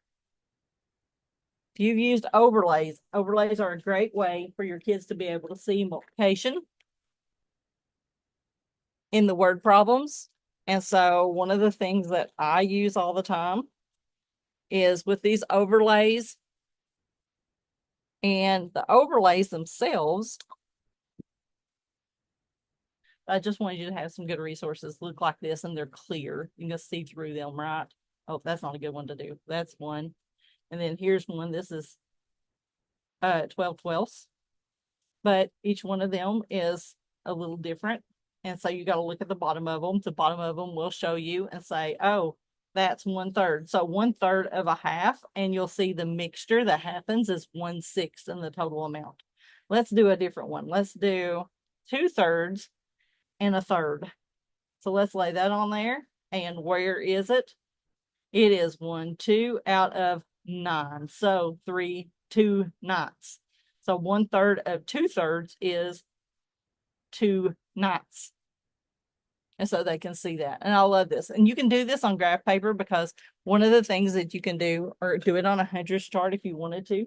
I'll pull up another hundredths chart to show you. So if I was doing this on a hundredths chart, I would say, okay, I'm doing 1/3 by 2/3. 1/3 at the top and 2/3 here. So 2/3 this way, I'm going to actually do, okay, this is thirds over 3. 1, 2, I'm coloring this in this way, coloring this in this way. Where's both colors at? Right here. How many? 2 out of, and then we talk about 2 ninths. And so that's another way for them to be able to see it. Let's do one more. Let's say, I'll switch my paper around. Let's say it's 3/4 and it is 1/5.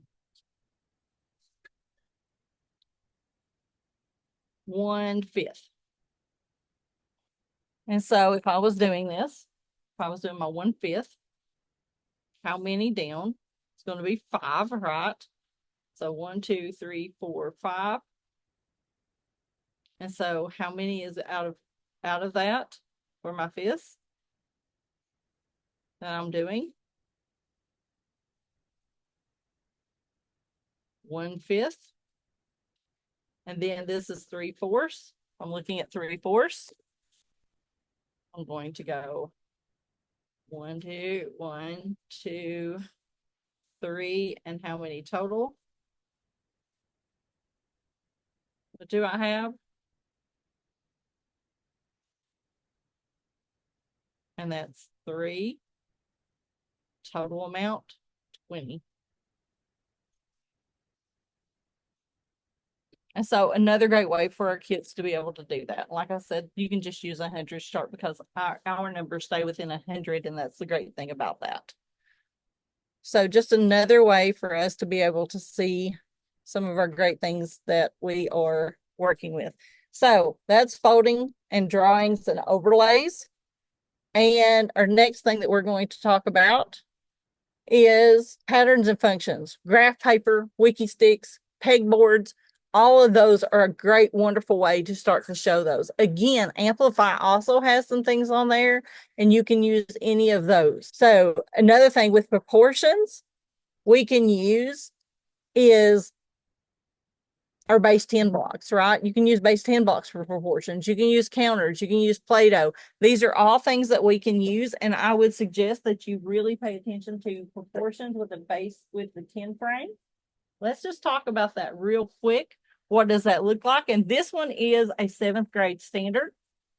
As you guys well know, that 7th grade standard is there. And so we're going to use a 10 frame mat to talk about proportions. And I love that because in with the 10 frame mat, I can use counters, I can use base 10 blocks, and I can use Play-Doh if I actually get down into the tenths because I can cut the Play-Doh and show the tenths. So let's do this real quick here. So with the 10 frame, let's talk about that 10 frame and what that looks like. So on the 10 frame, if I'm doing this, I want to have my whole 10 frame to where you can see it. And let's say that I'm doing proportions. What do you notice about the 10 frame? I wish everybody could be on here to where you could say what it is. But these are each one 10%. Do you agree with that? Does everybody agree that these are 10%? Because they're going to equal 100. So 10, 20, 30, 40, 50, 60, 70, 80, 90, 100, right? It's 100%. Each one of these are going to equal that 100%. So if I was looking at proportions and I was trying to solve, and I said I wanted to know if 20 is the total, what would 12 be for my percent? So if 20 is the total of it, what would 12 be for my percent? Now, for most of us, we may have trouble with this because we're not seeing what our kids aren't seeing what we need them to see. So I'm going to say, how many do you need? Total is 20, right? And so let's get out 20 little cubes. And I'm going to fair share them amongst my board. Now they'll have to do this. 1, 2, 3, 4, 5, 6, 7, 8. We're fair sharing them. 8, 9, 10, 11, 12, 13, 14, 15, 16, 17, 18, 19. And my last one is 20. 20 is on there. And then I'm going to say, okay, how much does it take to get 12?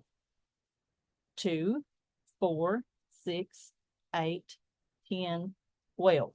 Now, that means that these we're not worrying about. And that means 10, 20, 30, 40, 50, 60%. So this is technically 60%. So 12 out of 20, or 12/20ths, is 60% of 100. Now, Let's do this again. Let's make it a little bit more difficult this time.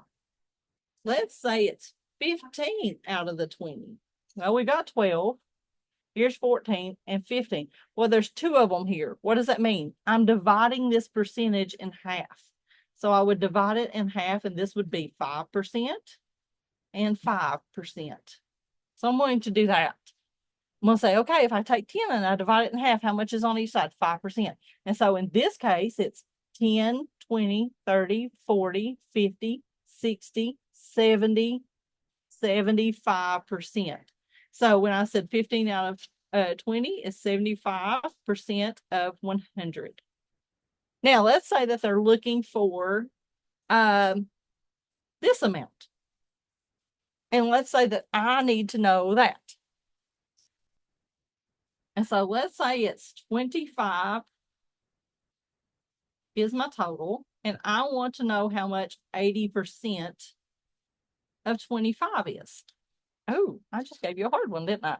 You're thinking, how in the world are you going to get 25? Well, let's talk about that. I'm going to get 5 more out, and I'm going to fair share again. Now, we talked about 25. I'm going to get a new sheet of paper because they're not drawn on. Now, I need 25 and I need a fair share. So I'm going to go ahead and start fair sharing. Fair sharing in my little places. Fair sharing, everybody gets 1 as I go through here. I'll make sure everybody's able to get 1. And then I get down to these last 5 and I'm like, hold on, I can't put those there. And so then I realize that, hey, I can divide them amongst, this is where I like Play-Doh, because then I can cut them up and make 10 and each person gets half, right?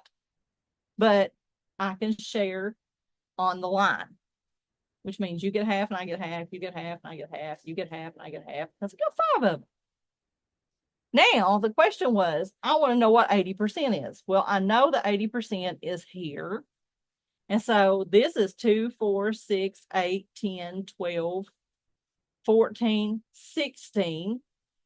Okay, 16, 17, 18, 19. These are each a half, which makes a whole, which is 20. So in this case, this would be 20.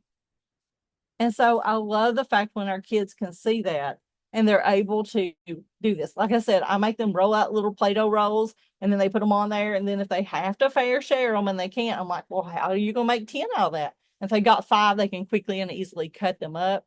You're going to have to make these to a point. Sometimes they've only got 3. And so what am I going to do? And so my kids are like, I don't know what I'm going to do. I can't cut these up to make it exactly right. And I said, so I guess we're going to have to cut them up into 10 pieces each. And then how much is each one going to be? And they're like 1/10. And they're like, oh, this little Play-Doh ball here, I would cut up into 10 little pieces. It's going to be 1/10. This little Play-Doh ball is going to be cut up into 1/10. And this little Play-Doh ball is going to be cut up into 1/10. Then I can spread them out. And so if they had to spread out these 3 little Play-Doh balls, they would get 3/10 at each place. And then they could just add up the tenths. And so that's another way for them to be able to do this and to be able to do it on a 10 frame for them to see it. That's very important for our students to be able to do. And like I said, I love the Play-Doh balls because then I can truly just cut them up, right? Now, I have been accused a lot of times if you get counters that are, well, if you get the counters that have, that are soft or the foam, you can cut those up. Don't be afraid to cut them up. I've done it before. They don't cost as much. So I have literally cut those up into 10 pieces if they needed it so that they could see that. So that's another option that you have.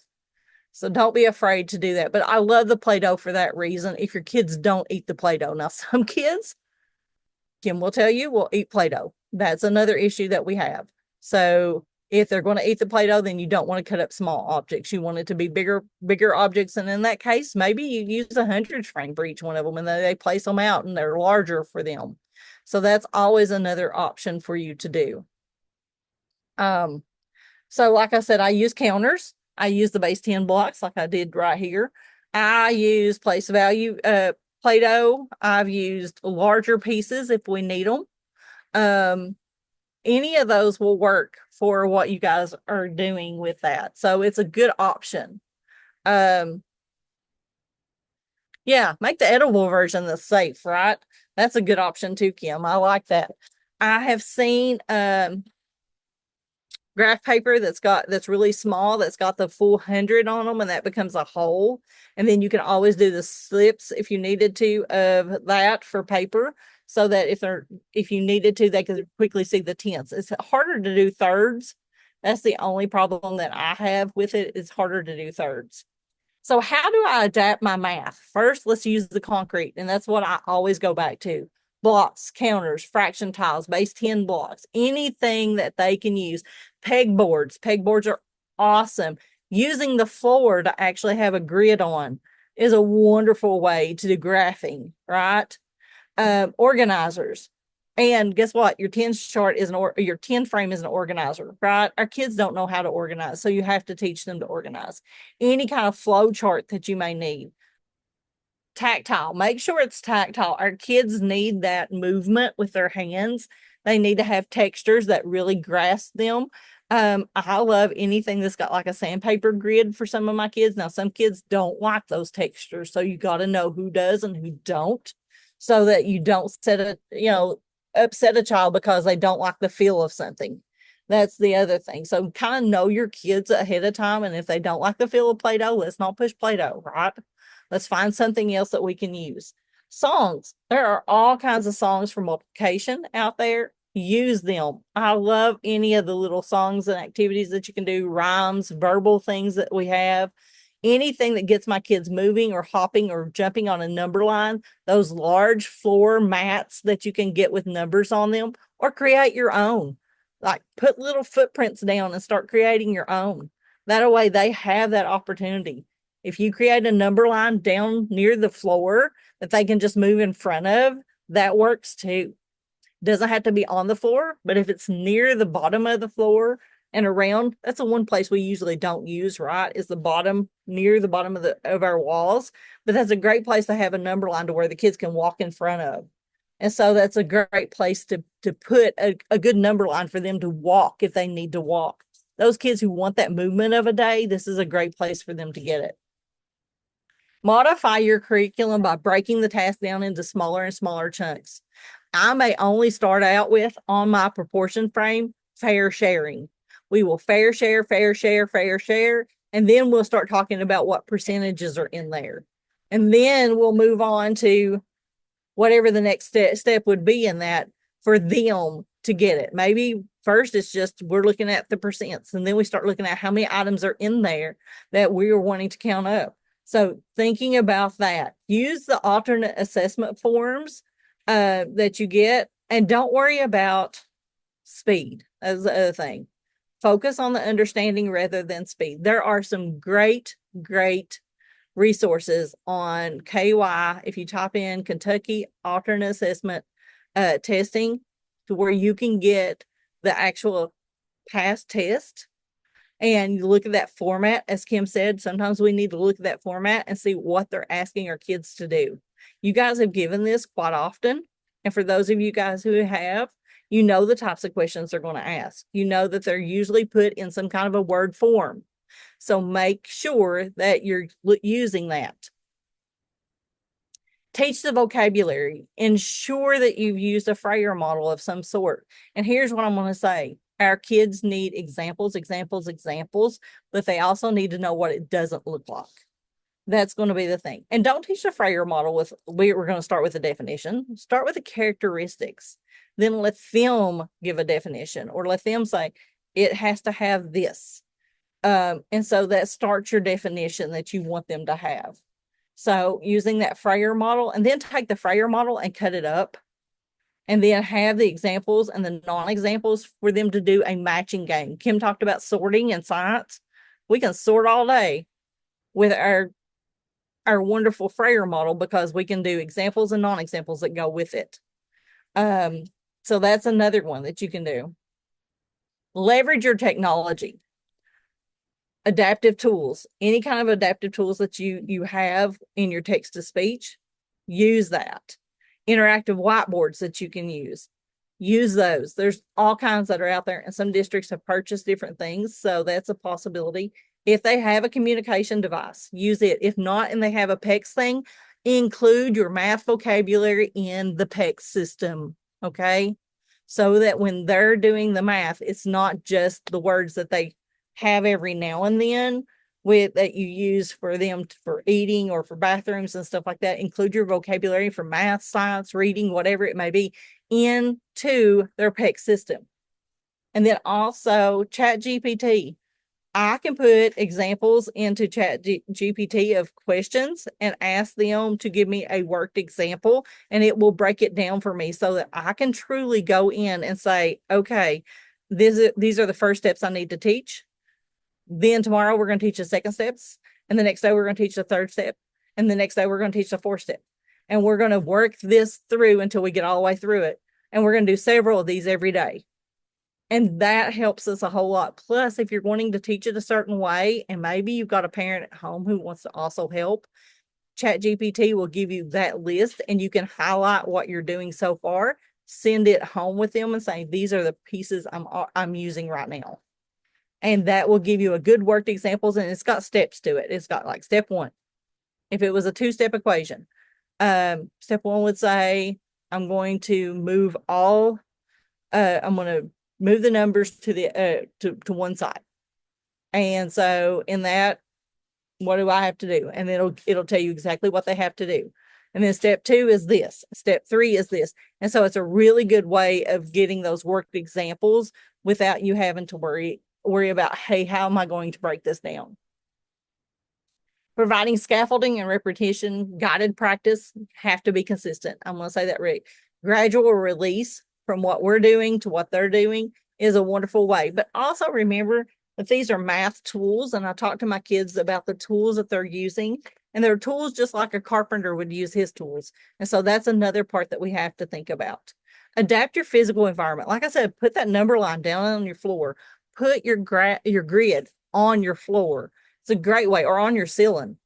I know we can't use them during testing, but it's a wonderful way for our kids to be able to get up and move around, and also reinforce that learning regularly.